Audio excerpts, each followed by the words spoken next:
Yes, I'm very happy to meet with the committee, although I really don't understand what this session is for. Oh, I see. It's an unofficial session. Well, um, I must admit I'm a little confused. Mm-hmm, mm-hmm, mm-hmm, mm-hmm, mm-hmm. Oh, yes. I see. I guess the committee has a couple of questions about the song selections for the upcoming charity event. Yes, yes, yes. Mm-hmm, mm-hmm. Yes, for the upcoming 17th anniversary charity Woodhaven event. Yes, yes. Oh, well, um, I volunteered to head the event, and I think I've done a very good job. We've had a fantastic number of volunteers from our particular charity, as well as the Christian charity that has helped us since 5 years ago. And the two charities working together, we've been able to make the event a wonderful success. Mm-hmm, mm-hmm, mm-hmm. Well, I mean, I understand. I think I know what the main problem is.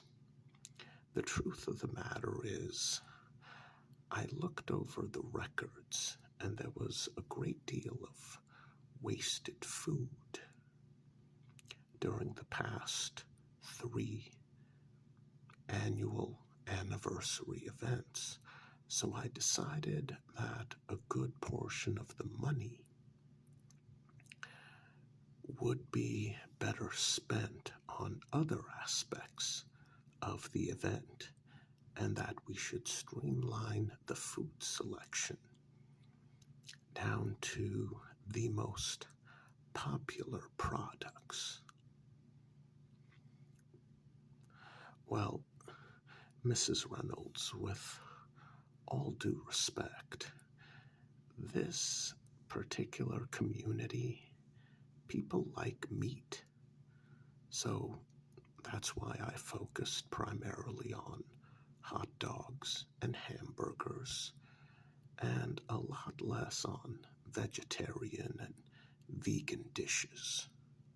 Well, do we even have any vegan members part of this charity? No. And I did check with the Christian charity that helps out with the annual event. They have no vegan members either. And the community, people enjoy their red meat. It makes no sense to have vegan dishes. It would be a waste of both food and money, and that would be tragic. Hmm. Yes. Oh, that's not the main reason that this unofficial session was called. Okay. Well, I'm a little confused if that's not the main reason. I'd like to ask what is. Mm-hmm, mm-hmm, mm-hmm, mm-hmm. Oh, I see. The music selection. All right. Yes. Well, there were certain songs I decided to omit because they're just blatantly offensive. Well, Mr. Weber, I mean, you don't see what's so blatantly offensive about Bruce Springsteen's Born in the USA? All right, have you listened to the lyrics? Well, no, sir. That is not a pro-America song. I mean, the lyrics criticize pretty much everything about American life and how horrible it is for the average person. No, sir. Well, here's the thing. Every once in a while in the song, after horribly criticizing America and American life for the average American, Bruce Springsteen yells, "Born in the USA," into his microphone, and everyone cheers. They think it's a pro-America song. No one listens to the rest of the lyrics. It's not a pro-America song. Not at all. That's why I left it out. Well, yes, Mrs. Clark. Well, I don't have a copy of the song on me, but Born in the USA is not a pro-America song at all. Everything that Bruce Springsteen considers is wrong with America, he put into that song, and then every once in a while he screams "Born in the USA," and everyone cheers and applauds. I took the song off the official list because it doesn't belong on there. All right. Okay, Mr. Anderson, are you serious? So the Christian group whom we have partnered with for the last several years is upset with me because I removed Hallelujah from the list as well?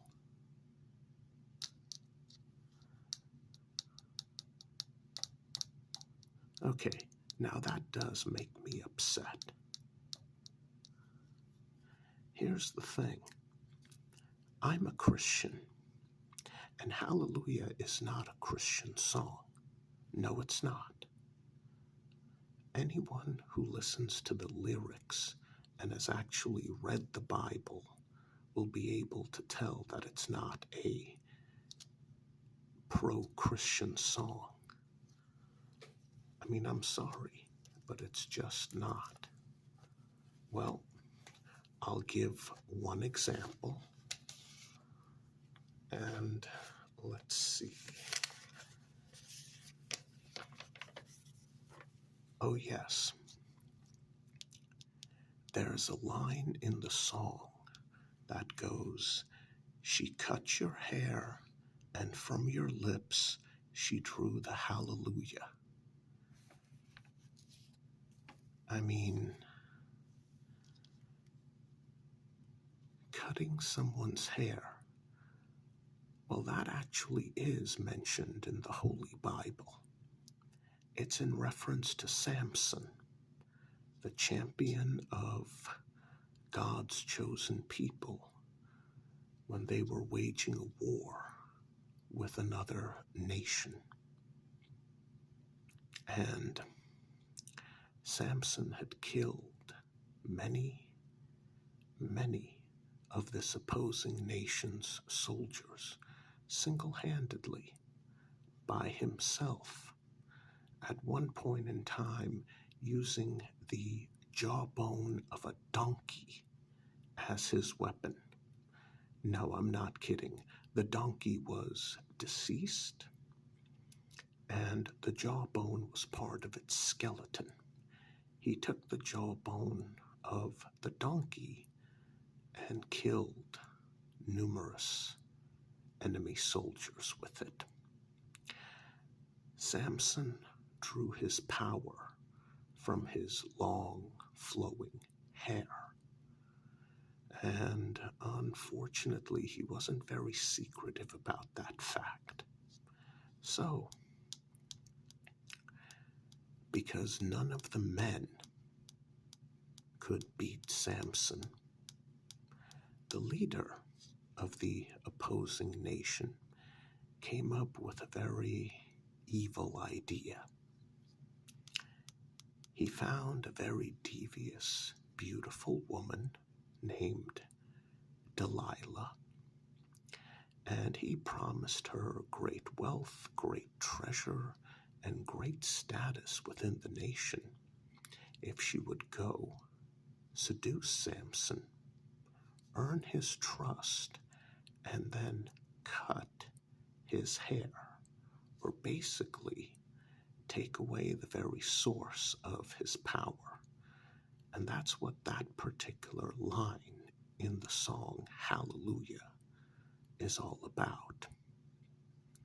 Samson fell asleep in Delilah's lap because he trusted her. He was in love with her. And as soon as he had fallen completely asleep,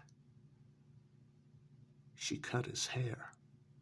When he woke up, he was as weak as a little baby, no strength whatsoever. The enemy army came in, took him into custody, and carried him away. And before the ruler of this enemy nation paraded Samson through the streets of his city as a trophy, they blinded him. Oh no, no, no, no. No, no, no. I'm sorry, Miss Quinn, but you are incorrect. They did not put a blindfold over his eyes. They literally blinded him. They gouged out his eyes. So there he was, head shaven, weak, pathetic, blinded. Now let me ask all of you a question.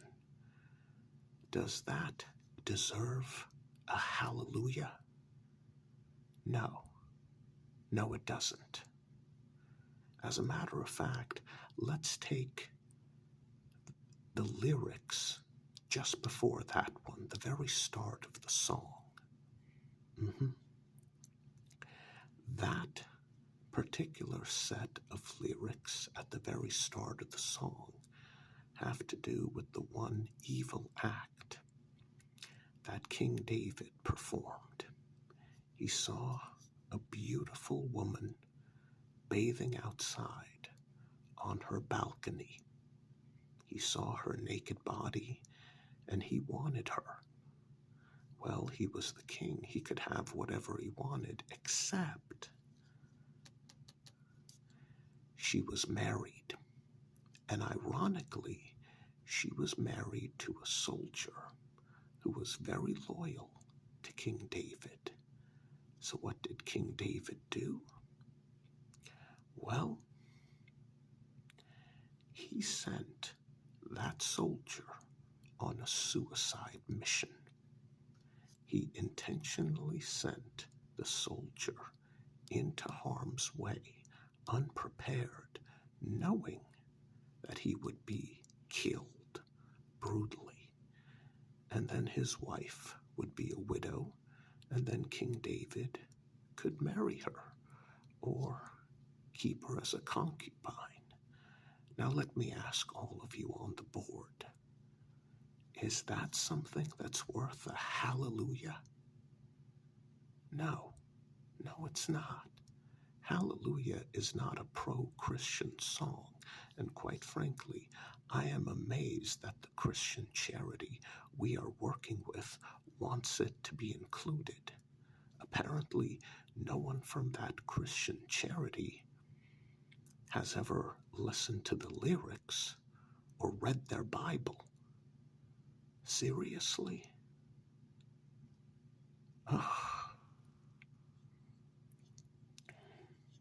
This is absolutely disgusting.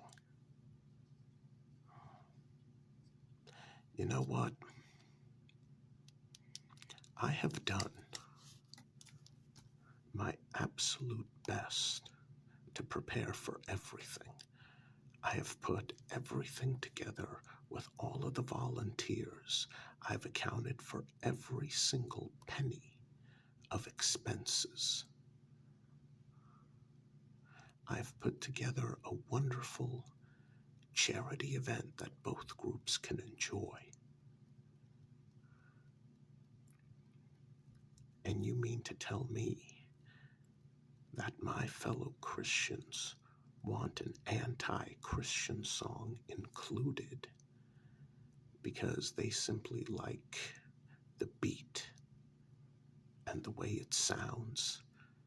Well, I'll admit, Hallelujah sounds very lovely.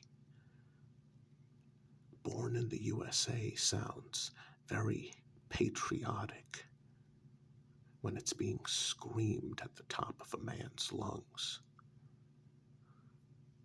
You got an anti-American song, and you've got an anti-Christian song,